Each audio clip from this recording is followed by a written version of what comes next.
주기도면은 크게 하나님을 향한 세 가지 간구와 또 우리의 세 가지 간구가 담겨 있지요.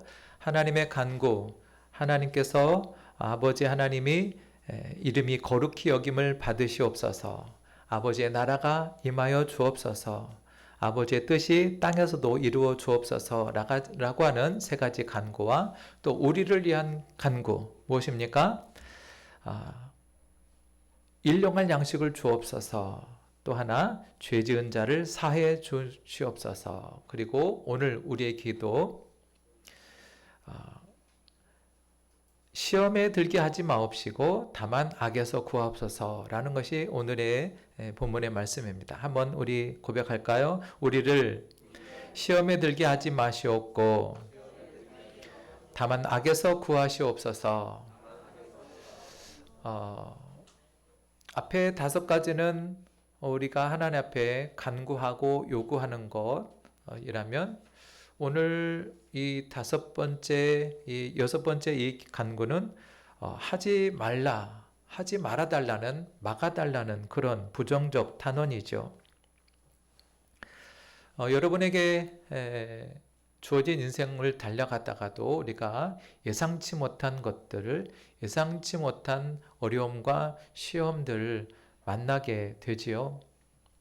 우리의 의지와 상관없이 만나게 되는 시험을 맞닥뜨릴 때 여러분은 그것을 어떻게 이겨내시고 어떻게 반응하실까요? 시험인지도 모르고 무지하게 덤벼들다가 더 깊은 시험에 빠져들기도 하는데요. 오늘 주님께서 우리에게 가르쳐 주신 이 기도, 주님은 우리로 하여금 너희는 어떤 시험도 악도 오지 못하게 그렇게 기도하라 라고 말씀하고 있습니다. 사실 우리가 이렇게 매일 주기도문의 가르침대로 기도하지만 여러분의 실상, 우리의 실상을 들여다보면 여러분 우리에게 시험이 내가 기도한다고 시험이 안 오던가요? 내가 기도한다고 시험이 오지 않거나 막아서거나 할 수 없습니다. 기도해도 계속해서 오는 이 시험을 주님께서는 왜 계속 기도하라고 하시는가? 왜 오늘 우리가 이 기도를 하라고 주님께서 요구하고 계시는가? 자, 우리는 먼저 우리에게 이 시험을 가져다 주는 주체가 누구인지를 먼저 알 필요가 있습니다.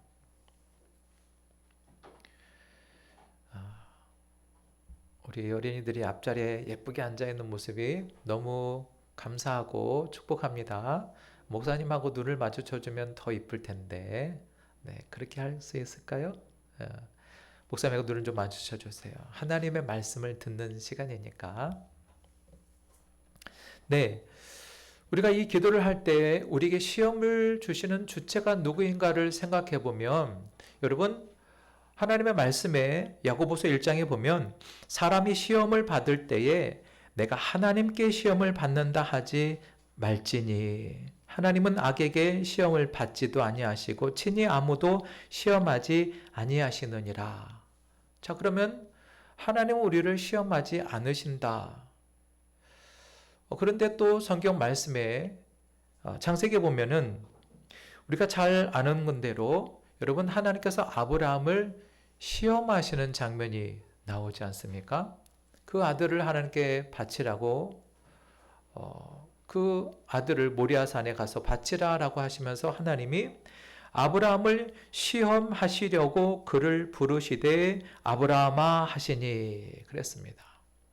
아니 하나님은 아무도 시험하지 않으신다. 그래놓고는 아브라함을 시험하시네요. 이게 모순된 것 같은 이러한 건데 그렇지가 않습니다. 여러분 우리가 시험이 가지고 있는 그 의미들을 우리가 잘 분별할 필요가 있는데요. 여러분 하나님이 아브라함을 시험한다라는 것은 그 아브라함의 믿음을 평가해 보는 것입니다. 평가. 여러분들이 우리 공부하는 학생들은 내가 1년 동안 또는 한 학기 동안 열심히 공부한 것에 대해서 평가를 받지 않습니까? 이것은 우리의 그동안 쌓아온 노력이나 공적들을 테스트를 받는 것이죠. 평가로서의 이 테스트는 그 자체가 이 시험이 부정적인 것도 아니고 또 긍정적인 것도 아닙니다. 예를 들어서 합격자에게 이 시험은 좋은 것 아니겠어요? 근데 그 시험에 불합격하면은 좋지 않겠죠. 하나님께서 아브라함을 시험하신 이 시험은 그의 믿음을 시험하기 위해서, 평가하기 위해서 내시는 테스트인 것입니다. 그래서 오늘 본문에서 우리에게 시험을 당하지 않게라고 간구한다는 것은 하나님이 말씀하시는 이 테스트를 하지 말라 달라는 것이 아닙니다. 그러면 무엇을 말할까요? 네, 바로 사탄이 가져다 주는 시험이 있습니다. 여러분, 첫사람 아담이 이 사단으로부터 시험과 유혹을 당함으로 말미암아 그 에덴 동산에 가득 풍족하게 있는 그 수많은 열매들에도 불구하고 굳이 그 동산 가운데 있는 선악과를 따먹게 하는 그 마귀의 유혹이 있었죠. 그 마귀의 시험을 통과하지 못함으로 아담은 하와와 함께 비참하게 에덴 동산에서 쫓겨나야 했고 죽음을 맛보아야 했죠. 그러나 첫사람 아담은 그렇게 그 시험에서 탈락하고 넘어졌지만 두 번째 아담이신 우리 예수 그리스도는 어떠셨습니까? 예수님은 아담과 하와보다도 훨씬 더 열악한 환경에서, 그렇죠? 예수님은 지금 40일 동안을 금식하여 줄이신 상태에서 먹을 것으로 유혹을 합니다. 그러나 예수님은 이 사단의 시험에, 세 번이나 거듭된 시험에 하나님의 말씀으로 완성하시는 것을 우리가 보게 되죠. 그래서 이 사단이 가져다주는 시험은 곧 우리를 유혹하는 것입니다. 우리로 죄를 범하도록 우리 인간의 정신과 마음을 유혹하는 그러한 시험인 것이죠. 그래서 오늘 우리가 주기도문을 통해서 하나님 우리에게 이러한 시험이 우리에게 오지 말게 해주시옵시오 라고 간구하는 것은 바로 이 악한 사단의 유혹, 이 사단의 시험, 이것을 우리에게서 막아달라고 하는 간구인 겁니다. 그러나 하나님, 우리가 당하는 시험이 하나님께 주시는 테스트도 있고 마귀가 주는 시험도 있지만 때로는 우리 자신들의 연약함 때문에 오는 시험도 있습니다. 예수님이 겟세마네 동산에서 기도하시면서 그의 간구가 무엇이었습니까? 제자들에게 당부하기를 너희는 깨어서 시험에 들지 않게 기도하라. 마음은 원이르되 육신이 연약하도다 라는 말씀을 하시죠. 제자들도 예수님처럼 깨어서 기도하고 싶었는데 어쨌습니까? 그들은 저 자신이 연약함으로 말미암아 깨어있지 못했습니다. 예수님의 제자들뿐만 아니라 우리 자신을 들여다보더라도 우리 마음에는 늘 두려움과 질투와 교만과 탐욕과 술 취함과 우매함과 속임 이런 것들이 우리 안에 늘 연약함으로 자리에 있지 않습니까? 우리는 이런 것들로부터 늘 자주 넘어지고 시험에 빠지는 우리 자신을 보게 됩니다. 그러니 우리가 이 시험이라고 하는 이 용어를 우리가 생각할 때 여러분 하나님은 절대 우리를 유혹하거나 넘어뜨리려는 목적이 아닌 것이죠. 성경학자 마이어는 하나님은 우리를 시험하실 때 우리를 하늘로 끌어올리려는 시험입니다. 우리를 합격할 때 그를 끌어올리려는 시험. 그러나 악한 사단은 우리를 넘어뜨려서 우리를 시험할 때 우리를 아래로 끌어내리려는 시험, 유혹을 가져다 주는 것입니다. 하나님이 주시는 시험과 사단이 주는 시험의 목적과 본질은 분명히 갈라지고 다르게 된 것을 알 수 있습니다. 그래서 이 사단이 주는 시험과 하나님의 주는 시험 앞에서 우리가 당면하는 것은 바로 이 싸움에서 우리가 영적 싸움을 싸우고 있다는 사실입니다. 오늘 우리가 읽었던 본문을 에베소서 6장에 있는 말씀을 한번 볼까요? 11절과 12절을 우리 다시 한번 읽습니다. 시작. 마귀의 간계를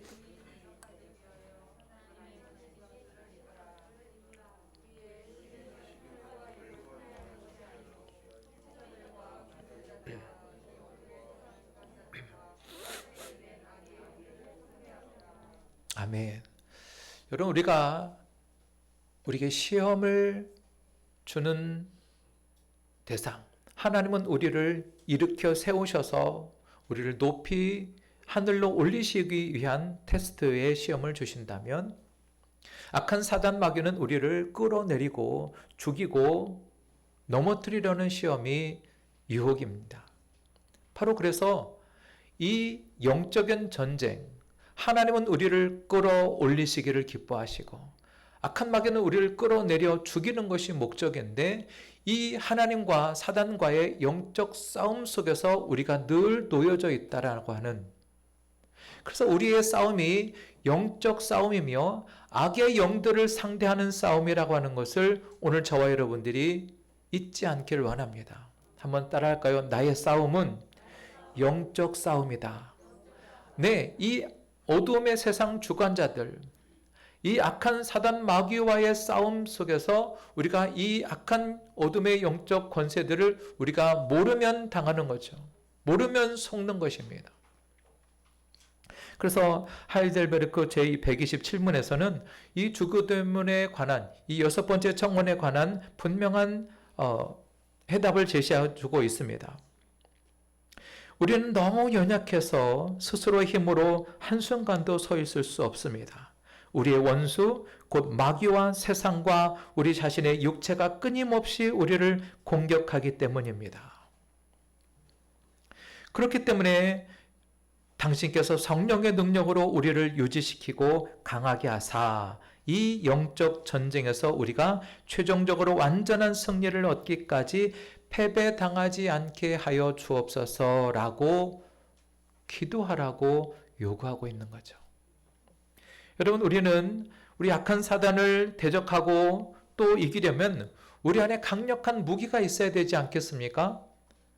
그래서 우리는 날마다 이 경건의 능력을 우리가 기르고 유혹을 멀리하는 그런 우리의 습관들을 가져야 할 것인데요. 그래서 중세 수도원의 수도사들은 그렇게 열심히 수없이 행하는 일들이 있었는데, 중세 수도사들은 그들이 새벽 3시, 4시에 일어나서 가장 먼저 그들은 기도합니다. 그리고 아침에 밥을 먹을 때도 하루에 2끼 이상을 먹지 않고 먹을 때도 최소한의 양으로만 먹습니다. 그리고 노동을 기도를 노동처럼 그렇게 밭에 나가서 노동을 합니다. 그리고 식사 시간이 되면 그저 먹는 것에 흠취해 있는 것이 부족하게 느껴져서 공동의 식사 장소에서 어느 한 사람이 일어나서 성경을 시를 낭독합니다. 오직 경건한 분위기에서 하루를 살아가는 그런 열심과 노력을 행하죠. 그리고 오후 시간은 온통 성경만 읽습니다. 묵상을 게을리하지 않게 하기 위해서 스스로 자기 자신을 독방에 가둡니다. 밖에서만 문을 열어줄 수 있는, 그래서 하나님의 말씀을 가지고 그 독방에서 말씀을 묵상하면서 계속 자기 자신을 연단하는 그러한 시간들을 갖는 것이죠. 그러면서도 혹시나 죄를 범할까봐 매일 또는 매주 또는 매월마다 그렇게 자기의 죄를 고해하고 성사하는 그런 시간들을 가지면서 시간들을 보내는 거죠. 밤에 잘 때조차도 그들은 손목에 감은 목줄을 돌리면서 불면의 시간을 보면서 계속 죄와 처절한 싸움을 싸워갑니다. 그런데요, 이렇게 수도원의 수도사들이 그렇게 죄와 처절한 싸움을 싸우면서 경건한 생활을 힘써가지만, 그런데요, 그들이 노력하면 노력할수록 그 자신들은 오히려 죄의 유혹이 더 커져만 갑니다. 죄에 깊고 사소하고 치밀한 것들이 계속 매일같이 죄에 대해서 민감하긴 하지만 그 민감한 죄에서조차 계속 넘어지는 자기 자신들을 발견하게 되는 것이죠. 그래서 여러분, 우리가 알아야 하는 것은 내가 내 노력과 의지로 내 죄를 스스로 해결해 보려고 하는 이것이 얼마나 미미하고 미력한 존재인지를 아는 것입니다. 여러분, 내가 스스로 설 수 있다? 내가 노력하면 나의 의지로 이 나의 죄된 것을 싸워 이길 수 있다? 여러분, 이러한 교만은 우리가 영적 전투에서 결국 패배하고 넘어지고 절망 가운데 빠지게 합니다. 생각해 보십시오. 교회 안에서 매일 생활하고 새벽기도 모든 예배를 준비하고 성경을 끼고 사는 그런 목회자가 넘어지는 모습들을 우리가 적지 않이 보게 되지 않습니까? 왜 그렇습니까? 오직 거룩한 시간, 거룩한 경건한 삶, 그것만으로 우리가 하나님 앞에 온전히 설 수 없다라는 것이죠. 예수님 앞에 바리새인들과 서기관들이 책망받은 이유는 무엇입니까? 그들은 누구보다도 율법을 철저하게 지키려고 노력했던 사람들입니다. 그럼에도 불구하고 그들은 예수님께 독사의 자식들이라 하는 그런 엄청난 모욕을 욕을 듣게 된 것이죠. 이유가 무엇입니까? 여러분, 우리가 주목할 것은 우리의 힘과 의지로 이 죄의 유혹을 떨쳐버릴 수 있는 생각을 내려놓으십시오. 오직 오늘 요리문단 127문에서처럼 그러므로 하나님께서 성령의 능력으로 우리를 유지시키시고 성령의 능력으로 우리를 강하게 하사라고 기도하라는 것입니다. 여러분, 오로지 성령의 능력만이, 오직 예수 그리스도의 은혜만이 우리를 붙들어 주시고 우리가 그 성령이 나를 붙들어 주시는 성령의 능력으로라만 우리가 이 시험과 악에서 우리가 이길 수 있다는 것을 가르쳐 주고, 그렇기 때문에 우리로 하여금 성령 하나님을 끝까지 의지하게 하게 말씀하고 있는 겁니다. 그렇지 않으면요, 아무리 오랜 신앙생활을 했어도, 아무리 귀신을 쫓고 병을 고치는 능력이 있다 할지라도 그가 시험과 유혹에 우리 안에 있는 그 미천한 그 약점으로 말미암아 계속 넘어지고 미끄러지고 실족할 수밖에 없습니다. 그러면 우리가 이 영적 싸움에서 우리가 이 싸움을 이길 수 있는 핵심은 무엇이냐면 우리가 누구의 편에 설 것이냐는 거죠. 우리가 나의 힘으로 할 것인가 아니면 하나님을 의존할 것인가? 여러분, 우리의 영적 전쟁의 승리의 그 핵심은 내가 누구를 의존하는가에 달려 있는 것입니다. 할렐루야. 여러분은 어느 편에 줄을 서시겠습니까? 누구를 의지하며 주어진 인생을, 이 유혹과 시험을 이겨내시겠습니까? 여러분, 우리는 참으로 연약한 존재입니다.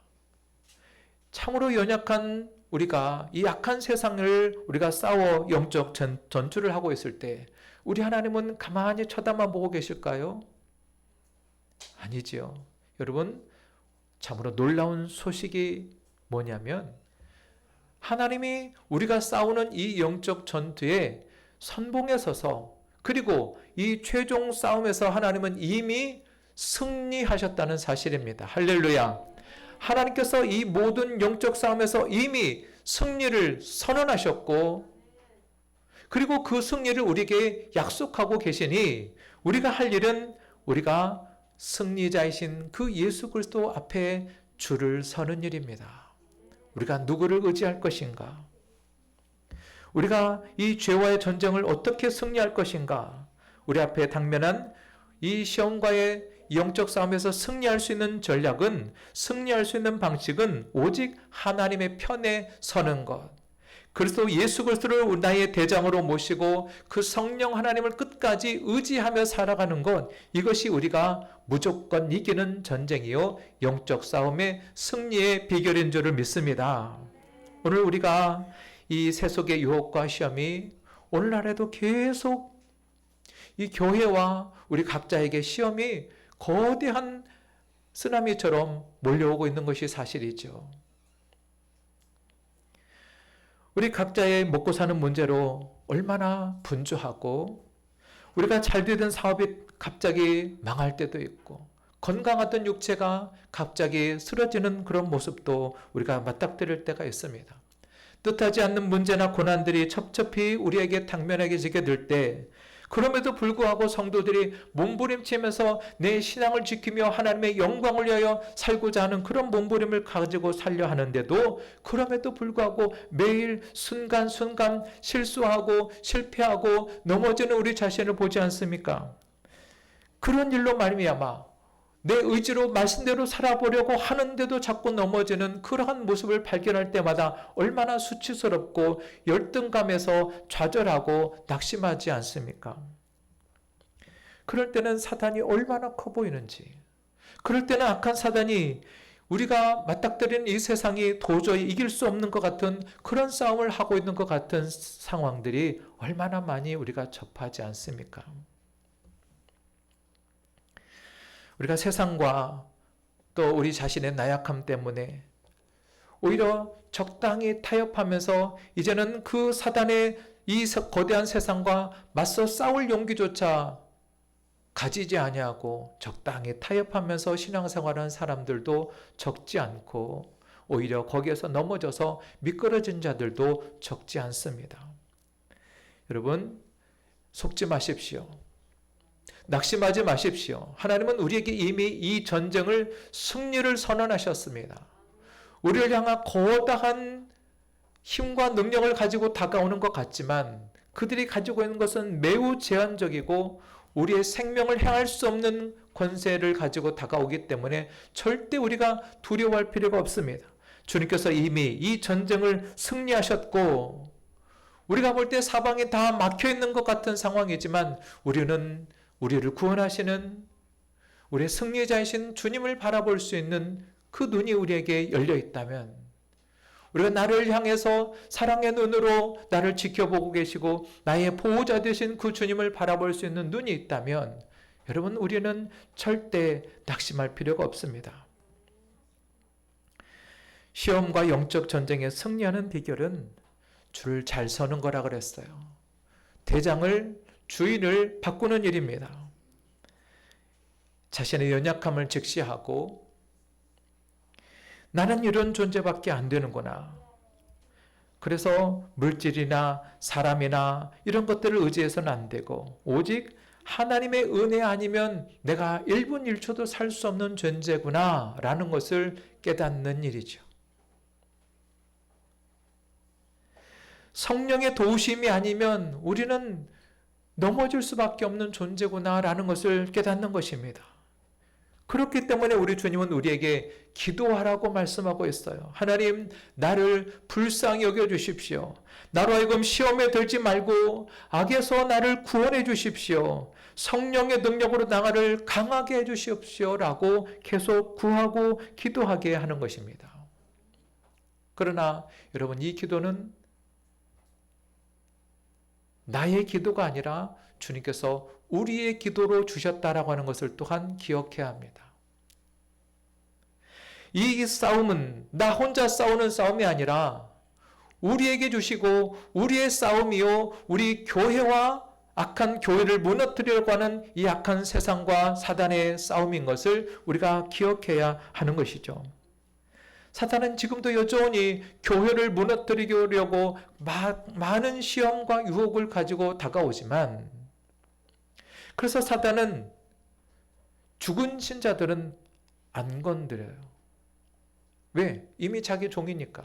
그러나 살아있는 신자, 영적으로 깨어있는 성도들에게는 악한 사단이 계속 공격하고 유혹하고 시험한다는 것을 기억하십시오. 여러분, 여러분이 이상한 유혹과 시험이 계속 다가온다? 내가 아직 참된 신자라는 것을 사단이 방증해 주고 있습니다. 그러니 낙심하지 마십시오. 우리가 하나님의 뜻을 찾고 행하려는 그러한 신자들에게는 사단이 공격을 한다. 그렇다면 나는 아직 택한 백성이고 내가 하나님 앞에 이 싸움을 싸울 수 있는 그러한 하나님의 군사로 부름받은 자라는 것을 우리가 확신한다면 그러면 우리는 이 싸움에서 낙심할 필요가 없습니다. 그래서 주님 우리에게 당부하시죠. 너희가 주 안에서와 그의 힘의 능력으로 강건하여지고 마귀의 관계를 능히 대적하기 위하여 하나님의 전신갑주를 입으라. 왜? 우리의 싸움은 혈과 육을 상대하는 것이 아니라 통치자들과 권세자들, 이 어둠의 세상 주관자들과 하늘에 있는 악의 영들을 상대하는 것이다. 여러분 우리가 누구하고 다투고 싸우고 씨름할 때 그것이 사람이 되면 안 됩니다. 그 배후의 역사는 악의 영들을 상대하는 것이죠. 왜 사람과 다투고 사람과 문제를 일으키면서 그 배후에 있는 사탄을 기쁘게 하는 것입니까? 사탄이 기뻐할 일을 왜 우리가 하고 있는 것입니까? 그러므로 우리는 하나님의 전신갑주를 취하고 이 악의 영들을 상대하는 영의 눈이 열려서 영의 눈이 뜨여져서 이 영적 싸움을 승리하는 그런 저와 여러분이 되기를 바랍니다. 그래서 우리는 이 싸움에 승리하기 위해서 주께서 당부하는 것, 너희는 하나님의 전신갑주를 취하라. 왜? 싸움에 나갈 때 아무런 무장이 없이 나가는 사람이 어떻게 자기 자신을 보호할 수 있고 어떻게 상대를 쓰러뜨릴 수 있는 무기를 가질 수가 있겠습니까? 무장을 해야 됩니다. 전신갑주를 취해야 됩니다. 그리고 또 하나, 믿음의 형제 자매들과 함께 연대하는 것입니다.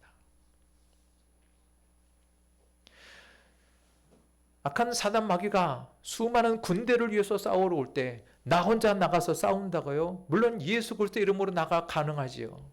그러나 우리가 하나님께서 허락하신 교회, 이 교회를 무너뜨리려고 하는 싸움 가운데 내 혼자 가는 것이 아니라 교회된 우리 교회 공동체가 하나로 연합하고 하나로 연대하고 하나의 마음, 하나의 뜻을 가지고 나아갈 때 우리는 능히 이 사단을 대적하며 이겨낼 수 있습니다. 혼자 나가서 싸우다가 넘어지면 누가 나를 보호하겠습니까? 혼자 나가다 싸우다가 넘어지면 누가 나를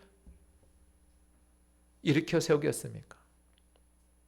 여러분, 내 옆에 있는 우리의 지체, 오늘 함께 모이는 우리 모두가 다 그리스도의 교회 공동체로 함께 연합하여 하나 되어야 하는 목적이 바로 거기에 있습니다. 여러분, 우리가 33주년 전도 주일을 준비하고 있을 때 이전에는 평안하고 이전에는 아무 일 없었을 때 우리가 전도하려고 하니 복음을 전하려고 하니 갑자기 사단이 모령을 가져오고 시험을 가져다 오고 뜻하지 않은 일을 가져다 오는 것을 보지 않습니까? 우리가 그래서 여기에서 우리가 준비하는 것은 영적으로 깨어 있어야 되고 이것을 무방비 상태로 당하는 것이 아니라 미리 선방을 날리는 것이 중요합니다. 깨어 있는 성도라면 여러분 우리에게 시험과 유혹이 하나님의 일을 행하고자 할 때 은혜가 있는 곳에 사단의 역사가 더 많다는 것을 깨닫는다면 우리는 이 일에 더 기도하고 더 연합하고 더 함께 같은 마음과 같은 뜻을 품고 나아가야 하는 것을 여러분 우리가 알아야 하는 것입니다. 그래서 기도하자 하는 것이죠. 그들에서 주님께서는 우리에게 이 주기도문을 가르치면서 너희는 이렇게 기도하라라고 우리에게 당부하고 있는 것입니다. 여러분 예수님도 시험을 당하셨어요. 시험을 능히 이기셨지만 그 마귀의 시험은 얼마 동안 떠났을 뿐이지 최후 승리를 얻기까지 예수님도 계속해서 그 시험을 당하시고 공격을 당하셨던 것을 기억한다면 여러분 주님도 당하신 시험, 주님도 당하신 유혹이 나에게 왜 없겠습니까? 그러나 그 주님께서 그 시험을 이기셨던 비결은 무엇이었습니까? 말따랍니다. 하나님의 말씀과 기도다. 똑같이 가룟 유다도 예수님을 배반했고 똑같이 베드로도 예수님을 배반했습니다. 베드로는 심지어 예수님을 저주하기까지 했습니다. 그런데 보십시오. 예수님께서 이 베드로를 향한 기도를 멈추시지 않으셨습니다. 누가복음 22장에 시몬아 시몬아 보라 사탄이 너를 밀가 부르듯 하려고 요구하였으나 그러나 내가 너를 위하여 내 믿음이 떨어지지 않기를 기도하였노니. 여러분, 베드로가 유혹에 넘어져서 사람들에게 두려움에 빠져서 자기 목숨을 부지하려다가 예수님을 부인하고 저주하기까지 했어요. 실족하고 넘어졌습니다. 그러나 그 넘어진 베드로를, 시험에 빠진 그 베드로를 누가 일으켰습니까? 예수님의 기도가 있었다는 겁니다. 예수님의 중보 기도가 있었다라는 거예요. 여러분, 우리가 33주년에 우리가 사랑하는 사람, 우리가 사랑하는지만 아직 교회 안에서도 이름을 두고 있지만 낙심한 성도들, 교회 밖에 있지만 내가 아직 사랑하는 성도들을 내가 그 이름을 작정하는 것은 그 사람을 두고 기도하기 위함입니다. 생명을 구하는 일은 영적인 가장 치열한 싸움의 현장이기 때문에 기도 없이 우리가 이 일을 행할 수 없는 거예요. 그래서 기도하여야 합니다. 기도하십시다. 함께 기도하십시다. 기도 없이는 나도 죽고 그 사람도 죽습니다. 그러나 기도하면 승산이 있고 기도하면 승리하고 기도하면 열매가 있게 될 것인데, 주님이 그 베드로가 시험에 빠져 절망하지 않도록 그를 회복하시고 일으키시는 주님의 기도가 있었기에 그 베드로가 다시 회복되고 능력 있는 사도로 쓰임받게 되지 않았습니까? 여러분, 우리가 기도해야 될 그 대상들은 그들은 스스로 기도할 수 없는 형편입니다. 스스로 기도할 수 있는 능력이 없는 자들입니다. 그렇기 때문에 우리는 그들이 능히 일어서서 우리 교회 공동체 안에 들어오고 그들이 넘어졌지만 다시 일어설 수 있도록 손을 내밀어주고 우리가 위에서 기도해야 될 그 영혼들을 우리가 매일매일 날마다 품고 기도하는 것, 그것이 바로 우리가 영적 전쟁에서 다 함께 승리하는 비결입니다. 나 혼자 사는 것은 살 수 없습니다. 나 혼자 신앙생활하는 것은 넘어지는 일이고 교만한 것입니다. 우리는 내가 일어섰다, 이만하면 됐다라고 하는 신앙에 있다면 그것은 매우 위험한 상황입니다. 우리는 나보다 더 연약한 자들, 우리는 교회 밖에 연약한 자들을 우리가 돌아보며 섬기며 그들을 사랑할 때 나도 살고 그 영혼도 살아나는 하나님의 구원의 비밀, 능력의 비밀, 영적 싸움에서 승리하는 비결이 되는 줄 압니다. 오늘 우리는 1만 달란트 빚진 자의 심령으로, 복음의 빚진 자의 심령으로 우리가 잃어버렸던 영혼들, 우리가 찾아야 될 영혼들을 우리가 품고 다 함께 기도하며 이 악한 사단의 유혹과 시험에서 날마다 승리하는 저와 여러분들이 되기를 바랍니다.